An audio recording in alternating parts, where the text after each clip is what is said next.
inside, so I don't know. But apparently that thing, it exists. So does like the face calling thing.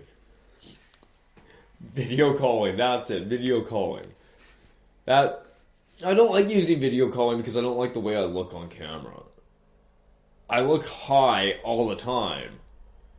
And when people do see me walking down the street, they just think I look normal. And I'm like, I look in the mirror, I'm like, I look so cooked. So cooked. Oh. But today is I'm playing a bunch of weirdest shit, and I'm going to do a throwback song. I know it's not Thursday, it's Wednesday, I'm a day early. So, I'm going to do a throwback song because some people didn't listen to my earlier episodes. I have 4 that are unlistened to. So, if you want, you can go back and just listen to those 4 that I posted yesterday on Facebook. And, yeah. And like, share. Thank you, Lewis, for sharing. Because I do put a lot of work into I put a lot of effort into my shows, and it does take a long time. It should, with me coming up with material, I come up with the majority of my material within 24 hours. Well, not even 24 hours. I'd say about 20 hours. Within 20 hours of each broadcast. And, yeah, it adds a little bit of stress on my mind, but I get to practice my material in my head when it's slow at work, and I can sit there and just be like, okay, is this really that funny? Can I make a joke out of that? Because I can make a joke about stupidity for at least 9 or 10 episodes. Yeah, so on today's show, I'm trying to brighten the mood, and I'm just going to be playing a few comedy songs and that throwback song and 1 movie clip. Well, there's 2 movie clips. Okay, anyway.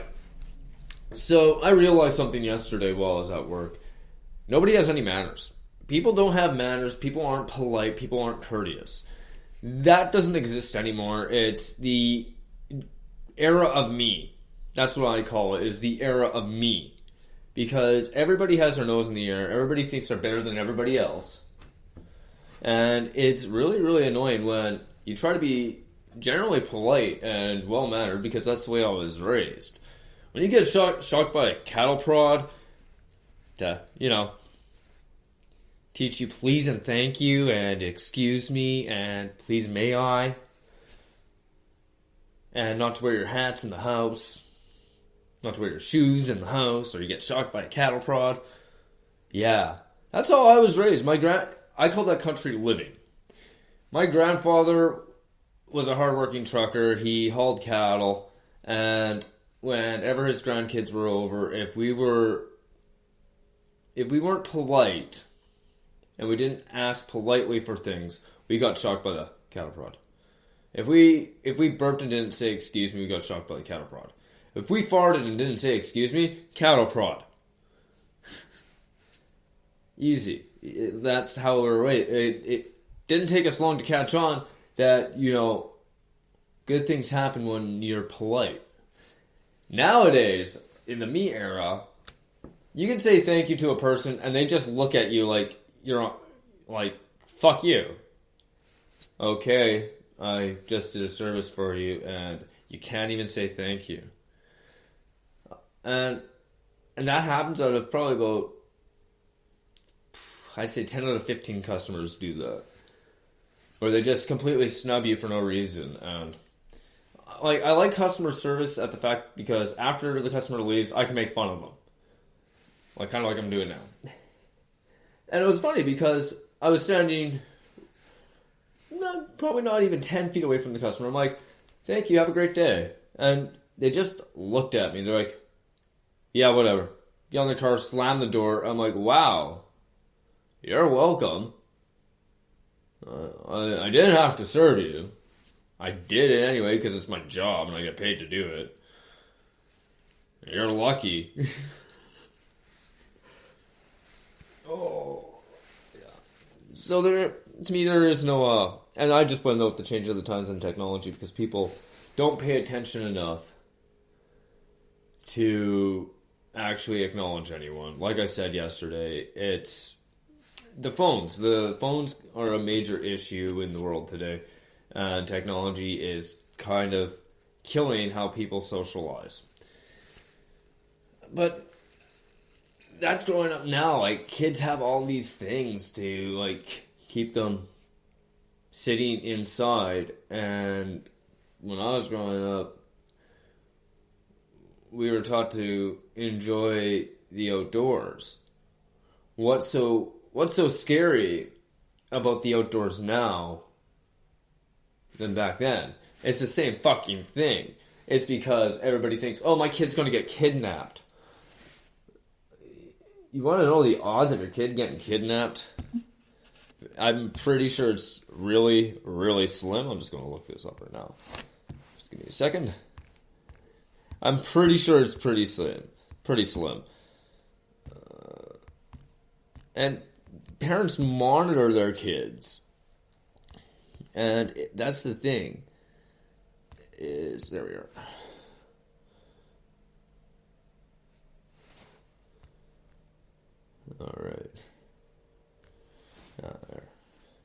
All right.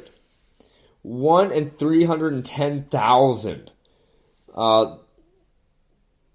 Yeah. And that's the odds of being abducted by a stranger.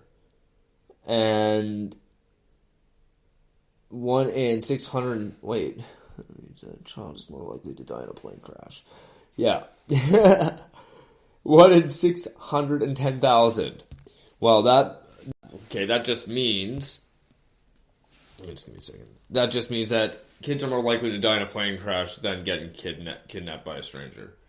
See, those are the odds. Let your kids play outside. Let your kids be kids. Don't fucking monitor them.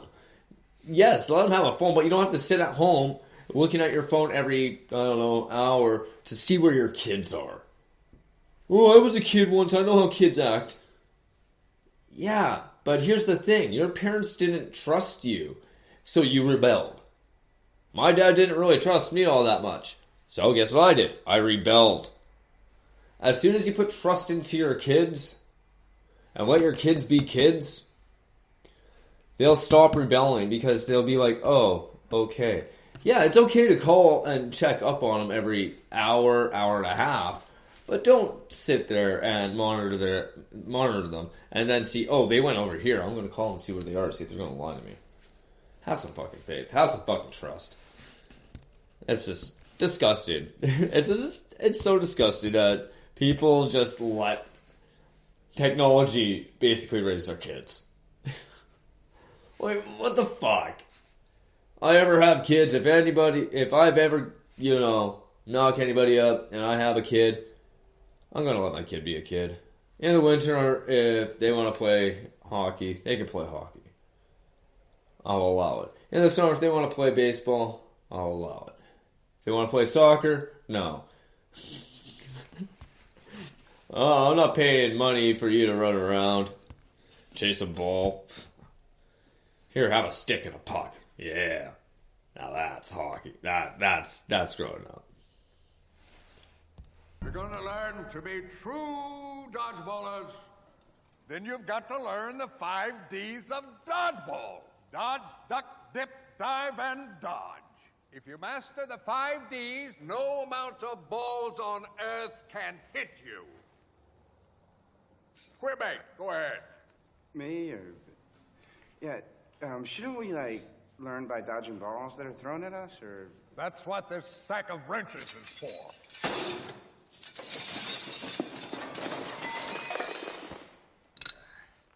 If you can dodge a wrench, you can dodge a ball. What? Oh! Oh!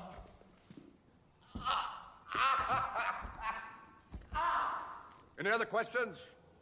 Oh, my God! Yeah, Patches. Are you sure that this is completely necessary? Necessary? Is it necessary for me to drink my own urine? Probably not. No.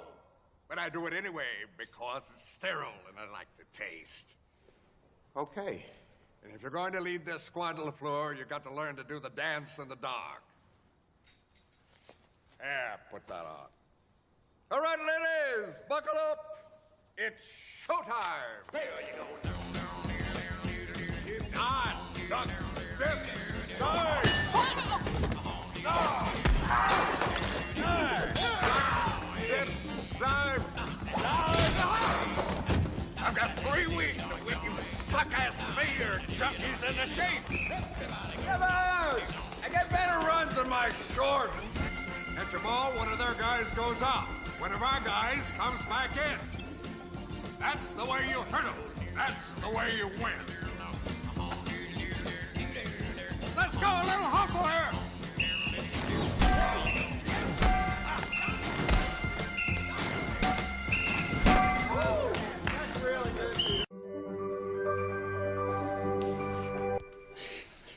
Clip from Dodgeball, a true underdog story. Oh, Rip Torn, one of the finest actors, finest comedic actors, bigger guy.